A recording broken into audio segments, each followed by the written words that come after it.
Hi, I'm Mimi Chan. Welcome to Culture Chat. Thanks for joining the conversation.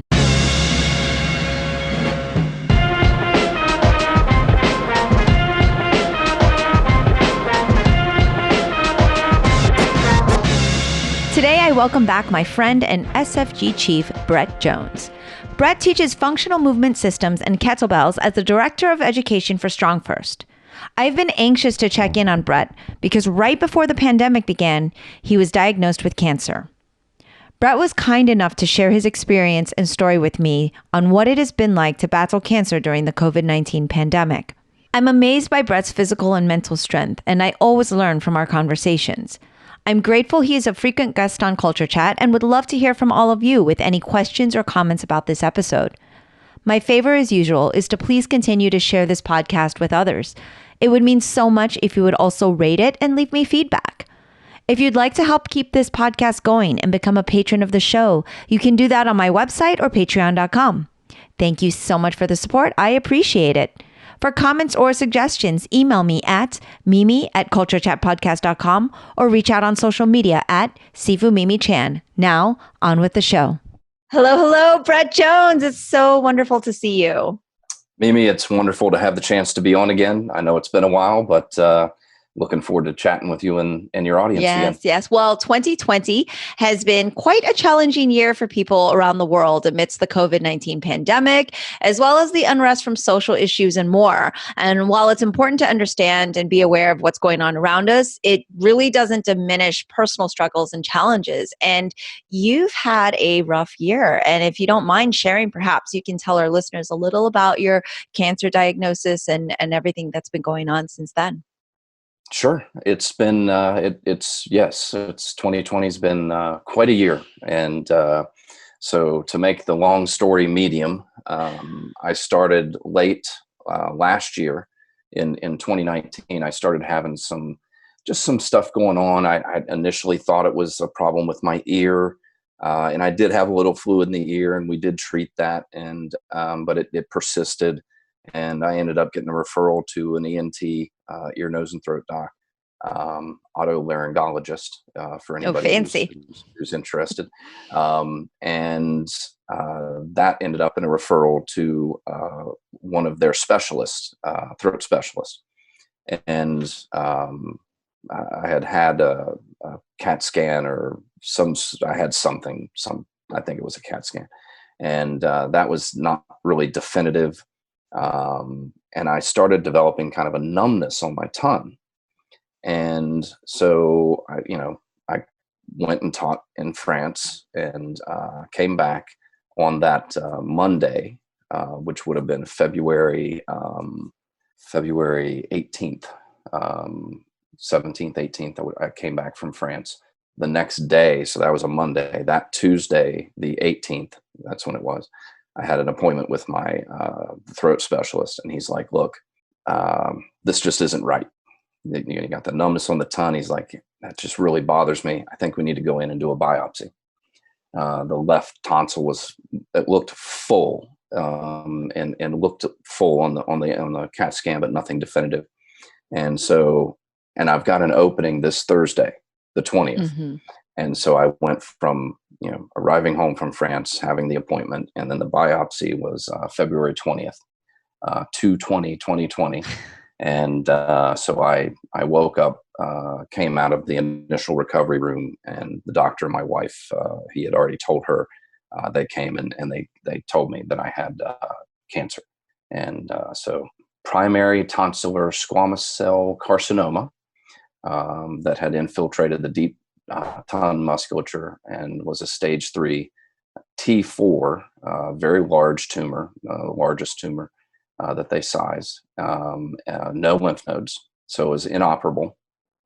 And so the next step is you get a PET scan. They get you scheduled for a PET scan. I think that was the 27th or something like that. You recover some from the biopsy, and that showed no spread. It was in this area only, which was great. Mm-hmm. That was the difference between stage 3 or stage 4. And then there's just this period of limbo where you're waiting to start treatment, because the primary treatment for this type of cancer is radiation combined with chemo. And so it's a 7-week course, 35 treatments. So 5 days a week of radiation, which we'll talk more about here in just a minute. And so the math and the physics involved in doing the radiation simulation, getting lined up in the machine precisely. They make a mask. I'll have to send you a picture at some point, but they make a mask that they clip you into the machine every time, and so you're in the same place, and so it takes a while to get all of this in place and get everything started. So there's that period of limbo, and then you start treatment. And I am now on the cusp of my follow-up scans, which are 12 weeks after the treatment, because the radiation and the healing, it takes quite a while after the radiation, and everything's still active in your body for quite some period of time. And so they allow you to heal. And then 12 weeks after treatment, they do follow-up PET scans. Yeah. And I'll do also an MRI with contrast. So it was the gut punch of being told that you have cancer. Of course. Is everything that they say it is.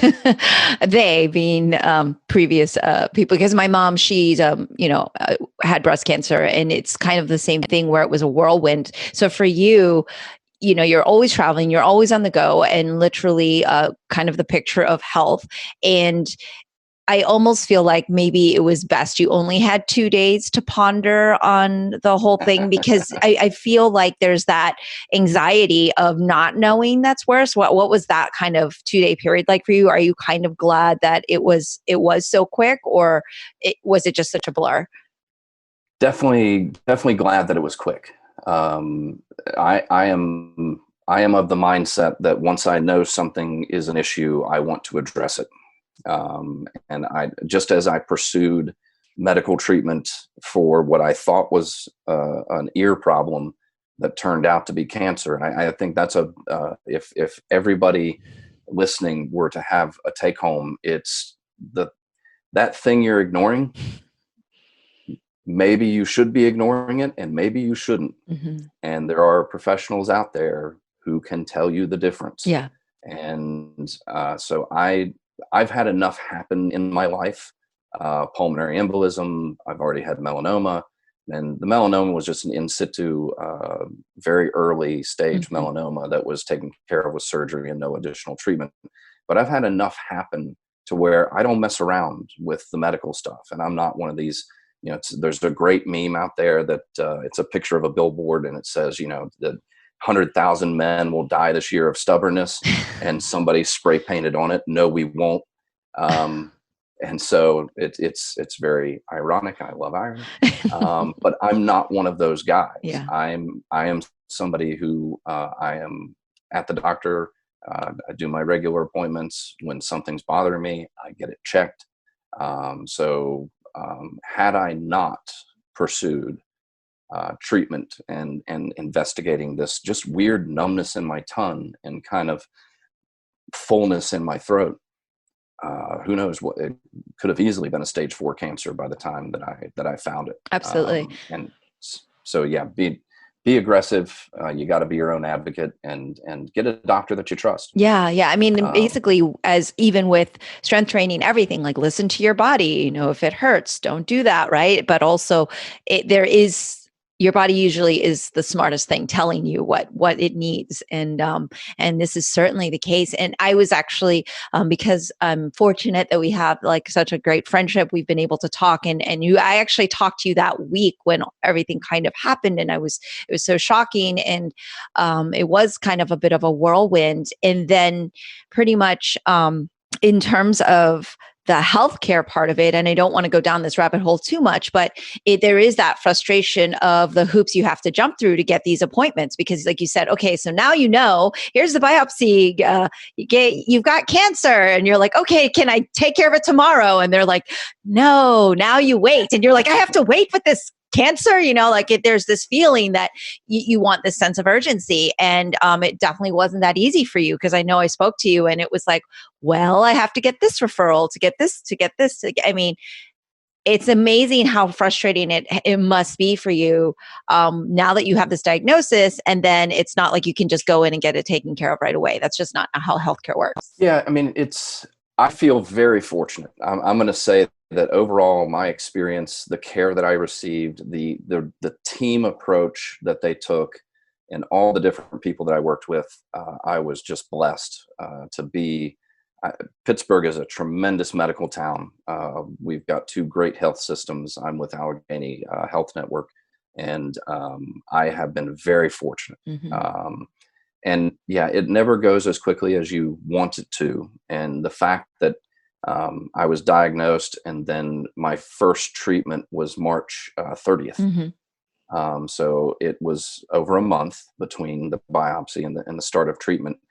And that's just the process. Got to get the PET scan. Well, we're not quite sure if it's a stage 3. Now it's an MRI with contrast, so we can really look at the deep musculature and find out exactly where that tumor is. And the fact that it had penetrated this one deep tongue muscle made it a stage 3 cancer. Had it not done that, it was a stage 1 cancer, even though it was a very large tumor. Mm-hmm. And so you go through this process, and I'm pretty good mentally with, as long as I'm following the plan and I know what the next step is, I'm good. Mm-hmm. Like I'll bide my time. I know what's coming. It's the not knowing that really, we got the PET scan and then we're waiting on the results, right, and, things like that. I think I've learned a lot since February 20th. And, one of the things, and I don't mean this to be mean, but cancer is incredibly individual. That's one of the biggest things that I've learned. My throat cancer is different, and it was my cancer. It's individual to me. And so one of the things that happens after you get the diagnosis and you let people know is people start trying to be very positive. Mm-hmm. And they're trying to encourage. I get where the sentiments are coming from, but you start getting the messages of, oh, my cousin's uncle's brother had just that exact cancer and they're doing just fine now, so you're going to be just fine. And it's like, well, I appreciate where that's coming from. However, every cancer is different. Mm-hmm. Everybody handles the treatment differently. You can't generalize with this situation. And so people, in an effort to be encouraging and to provide support, I ended up getting kind of irritated at a bit of that, because you don't know what kind of cancer I have. You don't know what my treatment is like. And I'm glad that somebody somewhere in your chain of friends and people has survived their cancer. Right. That's fantastic.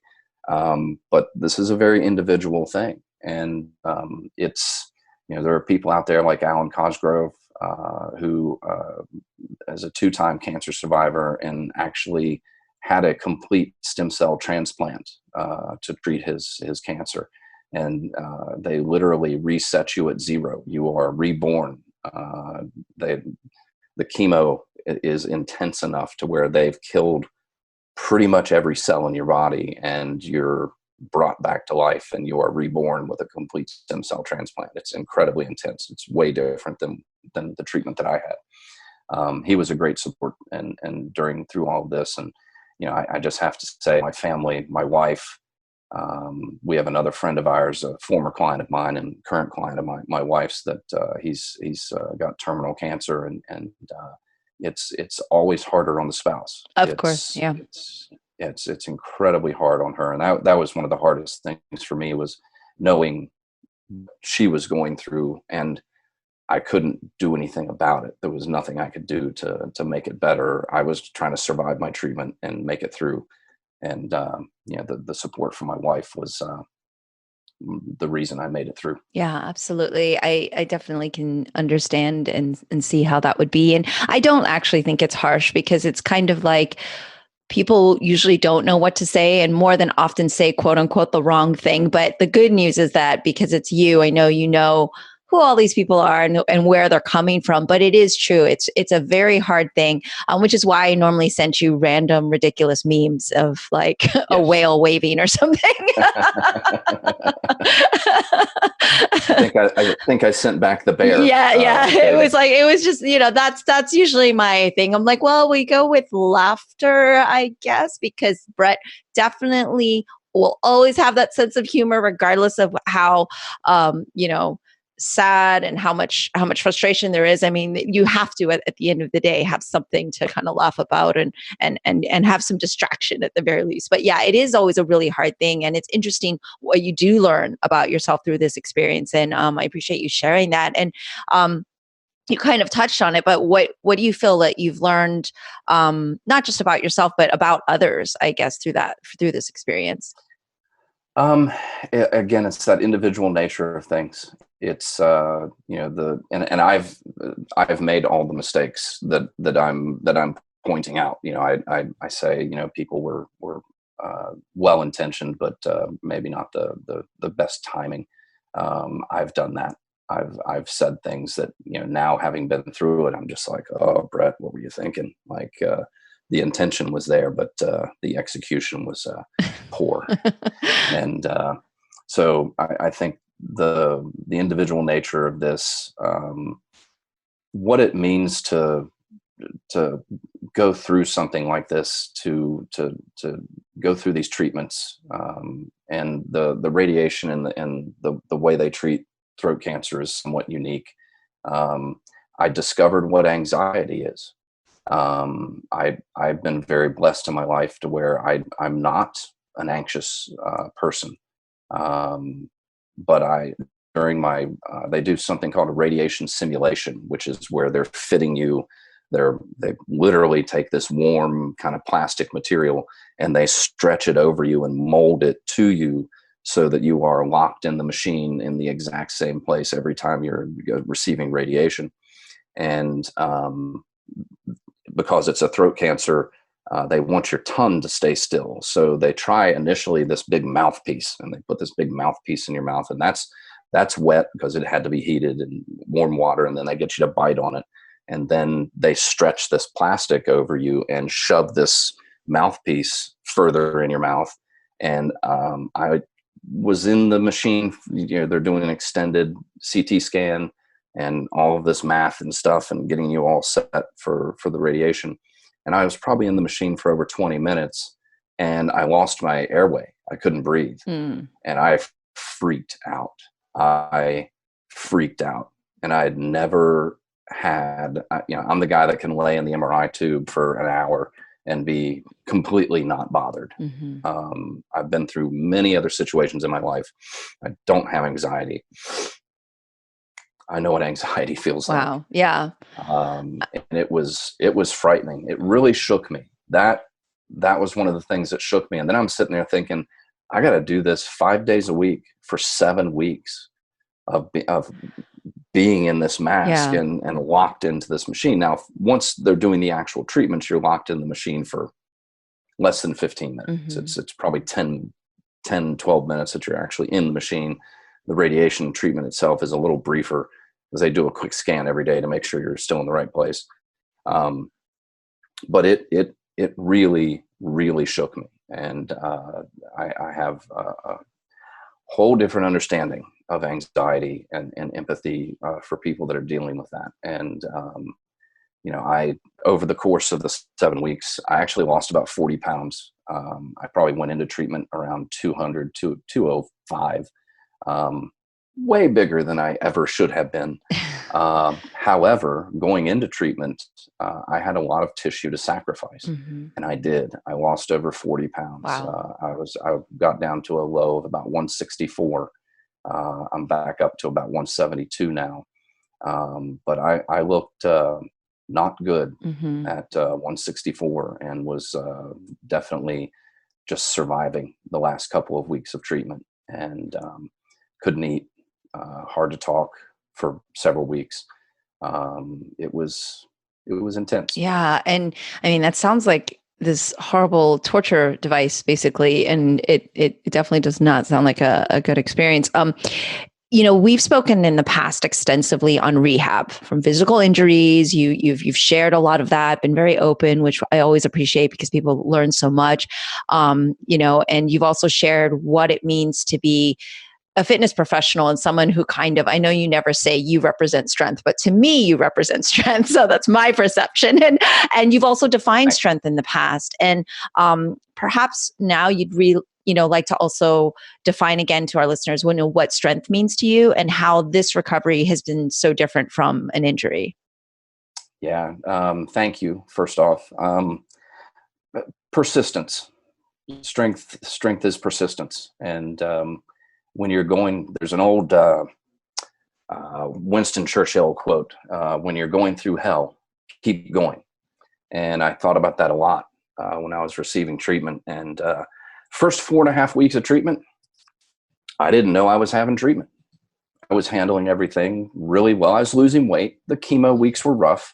A lot of nausea, couldn't eat. I was actually hospitalized 3 times during my cancer treatment. And the first time was the first week. I had chemo that Monday. I was in the hospital that weekend because of a disc herniation. Oh. I was having back pain and nerve pain, not back pain. I was having nerve pain that was out of this world, bad, and had to be hospitalized so they could get that under control. And then I was hospitalized a couple weeks later.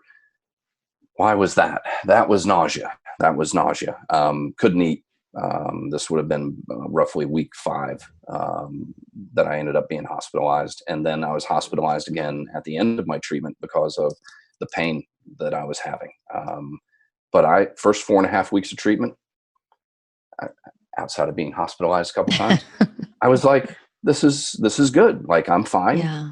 And then hard left.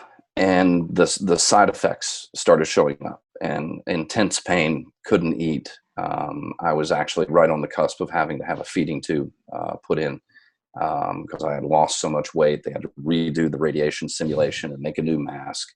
But through it all, you get up and you get to the next treatment and you do what's required. And you persist. Mm-hmm. How did the pandemic it's bad enough that you're going through all of these horrible things, and then on top of it, there just feels to be like a risk every time you leave your house. People don't even want to go to the grocery store, let alone go to a medical facility, go to a hospital. How did the pandemic kind of affect or layer onto what was happening? And I'm going to talk about recovery here in just a minute. I know I kind of got sidetracked. It's okay. Yeah. Into the roughness of the treatment. Mm-hmm. But the really interesting thing is we have this initial biopsy and diagnosis, and we have some of these follow-up visits, and I get to meet with my medical oncologist, my radiation oncologist, and my wife was able to be with me for these initial consultations. And then COVID hits, and I'm alone. And that was incredibly hard for my wife, not being able to be with me, not being able to be a support during any of my treatments, literally dropping me off at the front entrance when I'm going into the emergency room to be admitted to the hospital. I would actually drive myself to treatment for radiation a lot of the times. A couple of reasons for that: a little bit of independence, a little bit of control of the situation, and just the radiation itself, up until a certain point, is just as long as you can handle being locked into the machine with the mask, you're just laying there getting your treatment. So yes, there's this fear of I'm immunocompromised because of the chemo and the radiation and the treatments, and the fear of getting something is certainly there. And I didn't really leave the house other than to go to the hospital for the 7 weeks and 4 or 5 weeks after. Like, I was homebound. And my wife would go to the store once a week and stock up, and we would, eat off of that one, trip. And then she would glove up, mask up, and do all the things. And we're cleaning all the groceries on the back porch and making sure we're disinfecting everything. And so, it added a layer of stress that you don't need when you're already dealing with cancer. Now, But the silver lining, because I am a silver lining guy,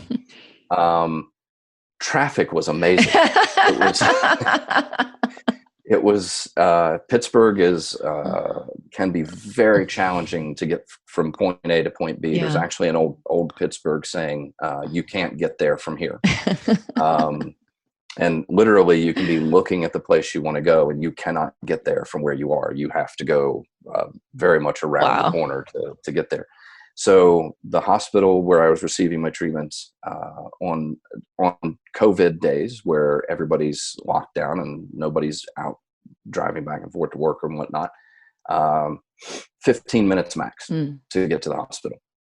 That could be 45 minutes to an hour or more if traffic was in play. So for the 7 weeks that I was at the hospital 5 days a week and doing all of these treatments, I had the easiest time in the world getting back and forth. So if we're going to throw a silver lining on no road rage. No road rage. It was easy to get back and forth. This is amazing. I'm just going to drive a little more just to feel that freedom. Yeah, that's exactly. Great. I love the silver lining. But, back to the recovery, what was obviously there's the physical component of, okay, my body's starting to heal. I'm doing more than just laying and resting, because I know how much you love to just lay around and rest as it is. That's that. But again, you've had the training where you've had surgeries, you've had other things, and this is the time I need to do XYZ. But was there like kind of a mental component to picking up the kettlebells again for you? Or is it just such second nature that it's practically like melded to your hand, like the force, like it just comes to you? Yeah, I wish that was the case. I'd love to do a little force lifting. Yeah, it's very interesting because and I'm just continuing to learn through this process. I perhaps initially did not appreciate what wasting away 40 pounds of myself would mean to my physicality as I started to move and train again. On the one hand, being much smaller, having dropped over 5 inches off of my waist and 40 pounds of total body weight, and probably about 35 by the time I really started to do any training again. That's a lot of tissue to lose. So on the one hand, I was moving actually pretty well. I was able to get into cross crawls and some of these exercises that I'm used to doing. They were easy. They felt really good because there's just 35, 40 pounds less of me, and I was able to move well. On the other hand, my tissues are completely wasted away, deconditioned. It was a solid 12 weeks before I was able to really start from the start of treatment to where I felt like I was able to start doing more than just walking. And I reached a point where going for a 2-mile walk and having a slight grade was challenging. It was really really interesting. And then so I started back with a couple weeks of just body weight exercise. And one of my first wake up calls, I'm thinking, man, I'm so much lighter. Pull-ups are going to be awesome. And they were very challenging. I think my first workout, I was doing like sets of 3, and it was a challenging set of 3. And I was previously able to do more than 3 pull-ups. So a couple weeks of body weight exercise, and then I just started back with my original kettlebells, a 24 kilo, which is my kettlebells getting ready to turn 19. Same bell that I've had for those 19 years. And that's just kind of where I restart with get-ups and swings. And so 2-3 days a week, just doing some get-ups and swings. Started varying the routine a little bit, discovering how weak my pressing had become, just how much tissue adaptation and time. And I've had to back off my intensity. I wrote an article or I've talked about residual self-image, from the Matrix, where Morpheus says, this is residual self-image, and your clothes are different, your hair is different, the implants are gone, all this other stuff. And so I had to let go of some residual self-image and scale back and reduce intensity just so that I can benefit from my training and not feel beat up and not strain my recovery more than I should. So it's been, whereas with other things, like I had a knee surgery at the end of last year, quick knee scope, the total surgery time was like 15 minutes. And they go in and they snip, and make sure nothing else is going on. And then within 3-4 weeks, I'm full squatting again. I'm back to my training. It was just this brief pause. Whereas not only did I have an extended period of not doing anything but walking, but I wasted away 40 pounds of tissue, muscle, and fat. And it's a really new experience to be on the other end of that. And I've restarted my training many times, Mm-hmm. but I've never restarted my training on the back end of having wasted away so much and lost so much strength and tissue quality, and having to take my time and rebuild that. And a lot of times, and I know this from working with people for the last 25 plus years, sometimes you don't know that it wasn't a good idea until the next day. And I've had that experience. So, it's been, it's been quite a journey. Yeah. And continue to learn. And, I'm rebuilding my form and technique. I had posted a video last week of me doing some snatches, Yep. and I was disgusted. I saw that. And I was like, look good to me. But I get it. I get it. From my Kung Fu self, I get what you feel. You're like, oh. Yeah, that was bad. And so but it's an opportunity to relearn. Yeah. It's an opportunity to experience these things again. And that makes us better instructors, makes us better teachers when we have those experiences. And so the journey continues. Yeah. And there's two things that just jumped into my head there. One is not that you need the reminder, because one of the reasons my husband Oscar immediately bought all your videos and back in the day, and I heard Brett Jones in my house on repeat and everything, is because you're such a I hate the word stickler, but you're so much emphasis on basics. And for us as martial artists, that's super important. We've talked about this in the past, but I think this is probably an instance where it even resonates more, because you had such a strong foundation in basic. You were able to do all of the body weight things, and your body was able to probably recover better. But also, you said, oh, I did the snatch and the technique wasn't there, but your body will come back to that. And that kind of reiterates how important having the proper basics and the proper foundation is, like doing the quote unquote boring stuff. Right. And then how does this change your approach to maybe teaching and coaching others, especially those in rehab, or someone going through like a different type of thing, not an injury, but maybe recovering from a disease or coming from something like post-cancer treatment? Well, we've had a saying for a long time that the elite are just better at the basics than everybody else. And, from a martial arts perspective, if the front kick is something you practice in martial arts, it's probably the first kick you learn, and you still practice it, regardless of how you are into your career. And so you have those essentials. There's a blessing and a curse to having that deep base. That deep base does mean that I do have these things come back to me quicker. However, because I have such a deep base in muscle memory and everything, I like to joke that I'm strong enough to hurt myself. And that is certainly true right now, because I could go muscle a heavier weight. My tissues are not ready for that. And so, in working with people that are coming back from a longer period of inactivity, deconditioning, due to an illness or treatment, something like cancer, patience is a huge key. And I think that, people, I know that I have perhaps rushed people in the past, and I will certainly be taking the long road and having some more patience in working with those individuals. Yeah. And I've always marveled at your humility and your ability to hold yourself accountable by going, oh, guys, I'm posting here's my workout. And therefore you do it. And you're always so great about posting the quote unquote, what you consider the bad snatch for others to learn from. And whereas other people would say, oh, I'm only going to show the best of, and all of that. And so you've always been a great example that way as a teacher, as a coach, always a student of strength.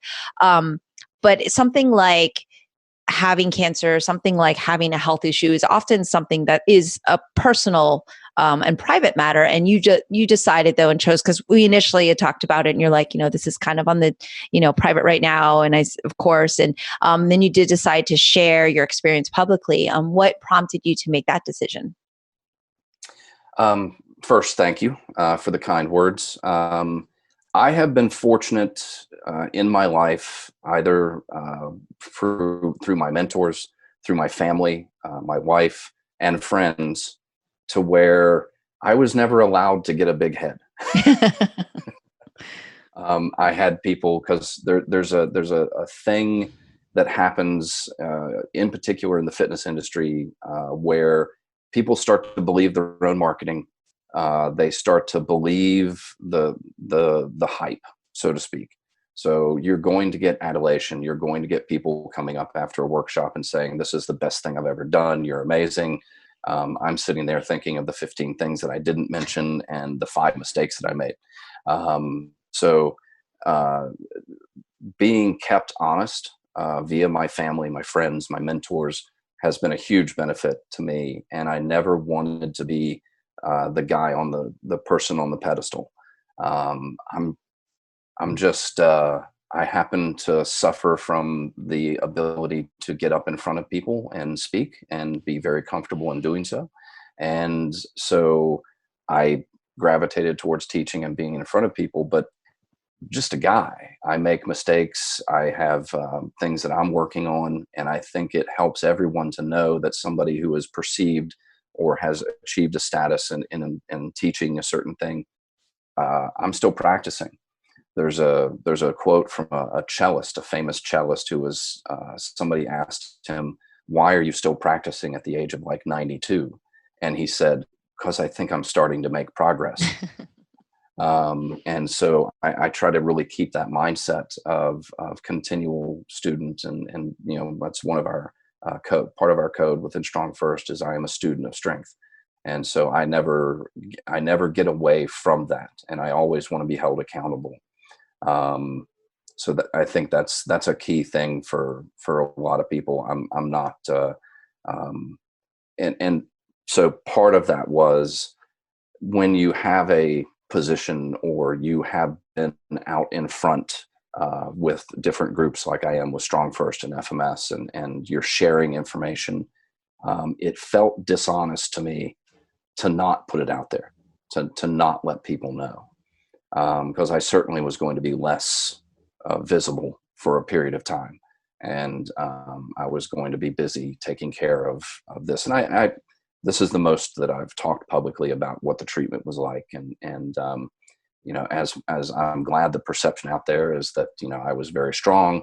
I certainly had periods of time where I was not, and I was barely surviving, and I was just making it through my treatments and struggling greatly. And so it didn't feel right to not put it out there, but I knew I wasn't going to put everything out there, because there's some things that you have to make it through it before you can talk about it. Of course. That's also been part of my basic makeup. So yeah, I mean, and of course it's your choice as well. I mean, even if you had chosen not to, it would be completely fine. And I know you kind of mentioned patience before, but what do you feel is the most important part of the healing process? I don't know how to say it other than be kind to yourself. Give yourself time. Now, having said that, you do have to have some sort of a plan and have some sort of a push. I mean, there were certainly days where I would go for, a 2 or 3 mile walk, and I did not feel like going for a 2 or 3 mile walk. So you walk this line of you need to push and ask things of yourself, but you also need to be kind to yourself and know when not to do that. And so it takes a little time. It takes some patience. It takes listening to yourself, listening to your body, and knowing when you can push a little and when you shouldn't. It's challenging. Yeah. It's really hard. And, you know, it would seem something like this is very life changing, but also you are such a pragmatic person. You're such a logical person. You're always learning. You're always looking for, okay, I have a plan. I'm able to execute, etc. But has this changed the way you view things? For example, the way you see maybe the pandemic or other issues going on in the world right now. There's a lot of racial tension. There's a lot of unrest. Protests are still going on. Does it change like your worldview, or does it change like your view and how you approach things? Yeah. And I'm still so early in the process. I may not be able to really put my finger on exactly how that's changed, specific to the COVID and the lockdowns and things like that. Why can't people just wear their damn masks? I don't know. And I'm sorry again for all of Florida. I apologize to the world. It's not everyone here, but I apologize on behalf of Florida. Well, it's been, I was locked down and isolated anyway because of the immunosuppression, the treatments, blah, blah, blah, blah, blah. So COVID, no COVID, I would have been doing the exact same thing for like the 12 plus weeks that I was doing it. As I started to recover and get to the point where I could maybe go do something, and that was when I really started picking my head up and looking around at everything that was happening. And the COVID thing, it's obviously scary. It's this additional risk that you don't want to think about having to deal with. But it also became very frustrating that, you're wearing the mask to protect the people who were in the situation that I was in, being immunosuppressed. It's a little bit of outside of your self-centered bubble, and being able to recognize that you're doing this for the betterment of everyone else. And why is that so hard? And specific to the social unrest, and it really feels different this time. Certainly there have been times over the years where there have been riots, there have been protests, there's been demonstrations on this. And John Oliver had a real nice piece going back through history of the 1800s, the early 1900s, the more well-known social unrest of the 50s and 60s, and just what a repeating cycle this has been. Absolutely. And how different this feels. This really feels like there is, if change doesn't come out of this, and it certainly should, and the protests that have not been violent, the voices that have been raised, the awareness that has been brought, it all feels different, and it feels like change may actually come about. Lewis, who just passed away, what an icon, what an amazing individual, and sad that I was brought awareness of his efforts and the work that he did over the years too late in my life, too late in his life, to really have appreciated it. So it's been to have all of these things collide. Yeah, it's so emotional and so heavy. Yeah. It's definitely been amazing. Yeah, it's definitely heavy. And I don't think there is a too late. I think he's probably happy that people are still honoring him and continuing to learn. I think that's part of what legacy is, right? And that's he was certainly so much of a self-sacrifice type of person. So I think that's been absolutely amazing. But it's been very sad for me to be someone who does love America. My parents fought like to be here and to raise me here and to be an American. And it is really sad that out of all of the countries, we are really failing at this COVID situation.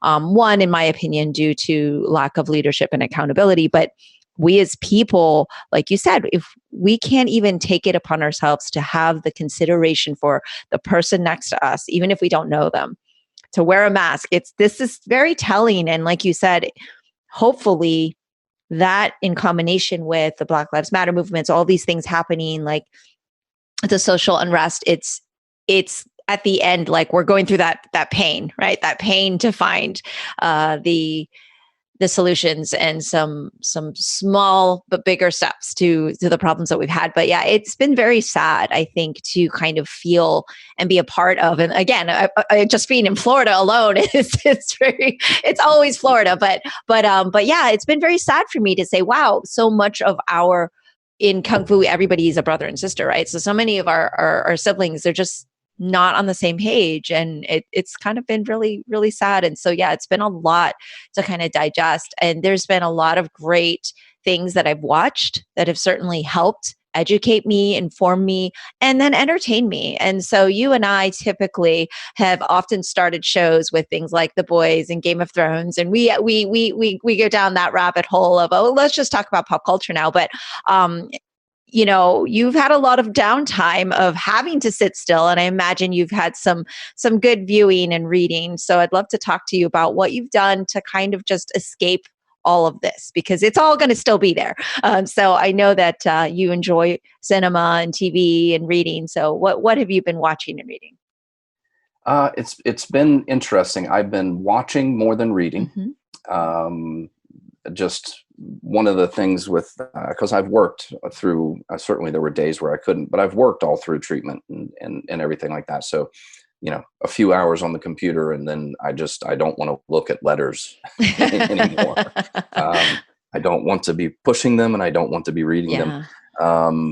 But I recently rewatched the Firefly series. Oh, I love Firefly. Which it'd been a couple years or more since I had rewatched it, and I just love it. I think that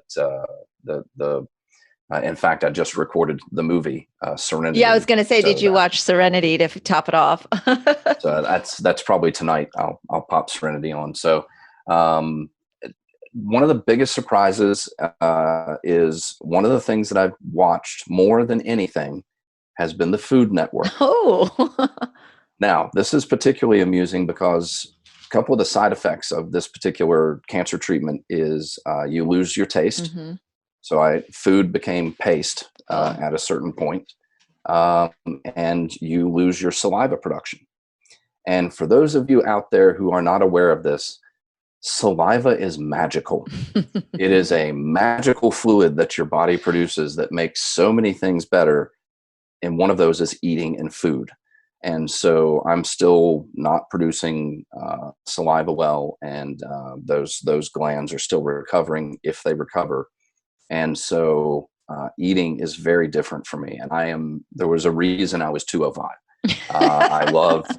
I love to eat, and desserts in particular. And so I'm traditionally a big eater and somebody that loved desserts. And due to the treatment, the pain, the lack of saliva, all of these different factors of the treatment, I ate and suffered in my eating and nausea and things like that quite a bit. And so the fact that I started to watch Food Network, which just seems like I was like, that sounds like torture. But I really like these. For whatever reason, like one of my favorite shows is Forged in Fire, and it's the show on the History Channel, and it's about blade making. It's bladesmithing. And so I own like one knife that I take hiking. And it's not a very serious blade. So it's not like I'm a knife guy. Mm-hmm. I'm not a martial artist that has a connection to weapons. I certainly have never forged a weapon, yet I don't miss Forged in Fire when it's new, and it's this, that's the competition show. And so what I found on the Food Network were like 2 or 3 other competition shows, and of course, due to the lockdown and everything like that, like they've got these shows on repeat. Well, I've never seen them, so it's all new to me. So I can sit there and watch diners, drive-ins, and dives over and over and over, and not hit a repeat. Just shows like Chopped, Guys Grocery Games. Like there's these. You really are absorbing the Food Network. Yeah, and it's bizarre to me. It's like I can cook. I'm not a great cook, but I can make food edible and then sit down and eat it. And but watching these shows is just I'm fascinated by what the chefs can do. There's that competition aspect that's very interesting, and some interesting personalities. So I've actually watched more Food Network than Sci-Fi over the last shocking few weeks. I know. Well, but no one's more shocked than me. Although I did watch Old Guard. Okay, that's my friend Greg Rucka wrote the screenplay. He's also the creator with Leandro Fernandez on that. So very proud of that one. Really enjoyed it. Yay! Really didn't quite know what to expect going in. Okay. I know that Charlize Theron is she's Charlize Theron. she's a badass. Yeah. There's no other way to put it. And what a great job. It had heart, it had action, it had a lot going on within it, and so I enjoyed that. Caught that recently. I'm so glad. The Boys season 2. So I'll be watching. Yeah, we can do another episode where we talk about that. Exactly, because we had talked about and there was one, I think it was you in one of the podcasts where you're like, have you seen The Boys yet? And I'm like, no, I haven't seen it. And I remember sending you a text like, I'm like, well, that took a hard left. Like, holy crap. And I was like, just you wait. Exactly. I watched the first episode and I'm like, this isn't right. The comic, what? Heroes? Superheroes? These aren't superheroes. Yeah. Yes. But so I'll be rewatching The Boys. And there have been various movies that I've caught just here and there on repeat. Yeah. I'll watch Endgame periodically, fast forward through sections of it to get to the parts that I like. But, and like TV, like Captain America, the First Avenger will be on. I'll absolutely sit down and watch most of that, because I really think one of the best of the Marvel movies.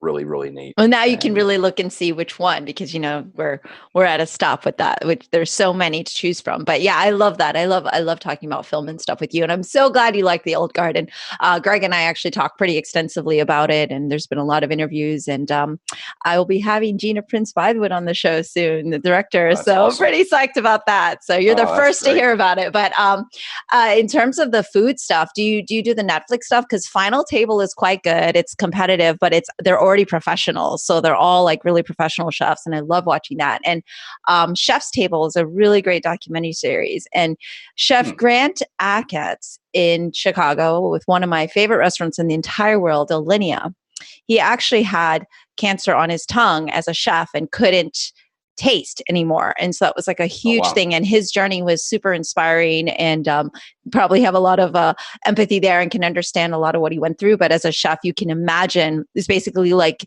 losing your arms to be able to ever swing again, kind of thing. So I do recommend those two to you, because Final Table is just fun because it's another competition show, but they're all like professionals. So they have a lot more at stake, like reputation and everything. Stakes are a little higher. And Chef's Table it's a fantastic doc series. But that episode in particular, is one of my favorite chefs of all time, but his story is really inspiring. And also he's, just seeing how he works, it's a really great series. So, but I love it. I love that you rewatched Firefly, because I love Firefly. I'm one of those fans as well. So, such a great show. Such a great show. Thank you for the recommendations, by the way. Yes. And it's interesting, and the DVDs that I have, they have some of the interviews and commentary, and you hear Josh Whedon talking about the show, and Nathan Fillion. Nathan Fillion really wasn't sure about this role. Yeah. He was not psyched initially. But has certainly he certainly became the captain, and the the looking at it again and with a little bit different life experiences and everything, and just seeing what he brought to that character, and the way he was written and the way he played it. There's a scene, and I think it's the first episode, where he tells Jane to leave the table, and it's very well acted. It becomes clear within the 0.5 seconds it takes him to say leave the table that this isn't a request. You need to leave the table now. And Jane, who is not the nicest person, leaves the table because he knows means it. he means it. You need to leave the table. So there moments like that. And I think the young lady who played River, what a great acting job. Yeah. I can't. Her name escapes me, but of course, yeah. She went on to do a lot of things. Glau. Oh yeah, I know. You're right. Yeah. Glau. Summer Glau. I think that's it. Yeah. But yeah, I was gifted that DVD. I had never heard of the series. Oh, okay. And I watched it, and I was like, one season? You canceled I know, this? it's so sad. That's why. And you heard that the fans raised $1 million, and he was like, "Oh my gosh, it's so kind." It's just unfortunately not the way it works in Hollywood, right? It's not all about even just that. But that's why at least we got the movie to kind of have a little closure. But yeah, I mean, He still asked about it at all the Comic Cons and things like that. Like that's like what people are connected to. Of course, he went on to do Castle and all these other things. Have you ever seen the Dr. Horrible with him and Neil Patrick Harris? No. Oh, you Dr. Horrible. Okay. It's called Dr. Horrible and oh my gosh, I can't believe it's escaping me. It's so embarrassing. But basically, sing along blog. It's called Dr. Horrible's sing along blog. And I believe I'm going to mess it up, but I believe it was during the writers' strike or something. And they went and kind of did this musical comedy drama, like on their own, exclusively for internet. And it's just fantastic. It's because it's all these characters that in terms of actors, right? And it's good. It's like kind of a cult favorite kind of thing. So yeah, a lot of recommendations for you today. Definitely. I have some time. This is why you talk to me. Exactly. I learned much. All right. Well, I know you have a lot of things going on for you today. I know you're on a lot of podcasts lately, probably talking a lot about strength and workouts and whatnot, but I really appreciate the candid conversation and you sharing your story, and just being, again, not just as a coach, but, as a human, for being very inspiring. And, I just thank you for that motivation and for having this chat. Thank you. It's great to have the conversation. It's great to have a chance to talk about it. And, if people can take a little bit away from it, cancer's hell. It's the treatment's hard. The recovery's pretty intense. There's a lot going on. And it's that persistence. Just something I've learned from my family. You don't get to stop. So as long as you don't stop, you're winning. Absolutely. Well, my best to you during this crazy time. And of course, Andrea and Cam, tell those lovely ladies they said hello, and we will talk again soon. Absolutely. I look forward to it. Thank you.